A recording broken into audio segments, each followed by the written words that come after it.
Hello বন্ধুরা, তোমরা সবাই কেমন আছো? আশা করি ভালো আছো। আমি ভালো আছি, যেহেতু সামনে কালী পুজো আসছে বলে কথা, ভালো তো থাকতেই হবে। তো বন্ধুরা, আমি কিন্তু এখানে রেডি হচ্ছিলাম। এরপর আমি রেডি হয়ে বেরিয়ে পড়লাম। কোথায় যাব দেখো তোমরা, আজকে এক জায়গায় যাচ্ছি। তো কি করতে যাচ্ছি, কোথায় যাচ্ছি তোমরা দেখো। তো আমি কিন্তু রাস্তায় এসে পড়েছি, এটা আমাদের বাটার মোড়ে ওভারব্রিজ দিয়ে আমি কিন্তু এখন যাব মতিগঞ্জে। আর এখন মতিগঞ্জে আমি কী করতে যাচ্ছি, কেন যাচ্ছি তোমরা দেখো। আর হ্যাঁ, ভিডিওটা এন্ড না করে দেখতে থাকো কোথায় যাচ্ছে আমি আজকে। তো বন্ধুরা, আমি কিন্তু সাদা একটা টি শার্ট পরে বেরিয়ে পড়েছিলাম, যেহেতু মা দুর্গা পুজোতে দিয়েছিল। আর আমি কিন্তু এখন চলে এসেছি আমাদের বনগাঁর বিখ্যাত সবজি মার্কেট, শুক্রবারের সবজির মার্কেট, বনগাঁ হাটে।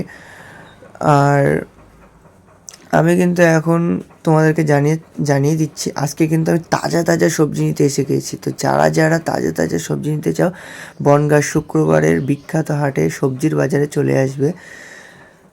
তো আমি কিন্তু তখন কটা বাজে, 7টা, সাড়ে 7টা বাজে, আমি তখন বেরিয়ে পড়েছিলাম সবজি নিতে যাবো বলে। তো দেখো বন্ধুরা, আমি কিন্তু তাজা তাজা সবজি নিতে চলেছি। আমার বাবা কিন্তু সবজি নেওয়া শুরু করে দিয়েছে, আর আমি দাঁড়িয়ে দাঁড়িয়ে ভিডিও করছিলাম, আর আঙ্কেলটাকেও নিয়ে নিলাম।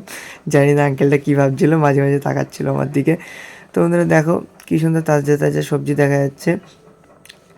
আর মাঝে আমি একটু নিজে ক্লিপটা নিচ্ছিলাম, তখন পেছন দিক দিয়ে কিছুজন যাচ্ছিলো, দেখছিল কেমনটা মানে লজ্জা করছিল, মানে ফার্স্ট টাইম মিনি ব্লগ করছি এইভাবে, মানে কেমন একটা লাগে না, সেই জন্য। তো বন্ধুরা, আমার কিন্তু সবজি নেওয়া হয়ে গেছে, আর এখন একটু চুলটা ঠিক করে নিলাম। বুঝতেই তো পারছো, বাজারের মধ্যে বলে কথা। তো বন্ধুরা, আমার কিন্তু সবজি নেওয়া হয়ে গেছে, তো এবার বাড়ির দিকে যাব। তো ভিডিওটা ভালো লাগলে অবশ্যই like, comment, share and subscribe করে দিও। আর হ্যাঁ, পাশে থাকা বেল আইকনটি প্রেস করে দিও, আর আমার নতুন পেজটা ফলো করে দিও। লাইক, কমেন্ট, শেয়ার কিন্তু ভুলো না করতে। টাটা।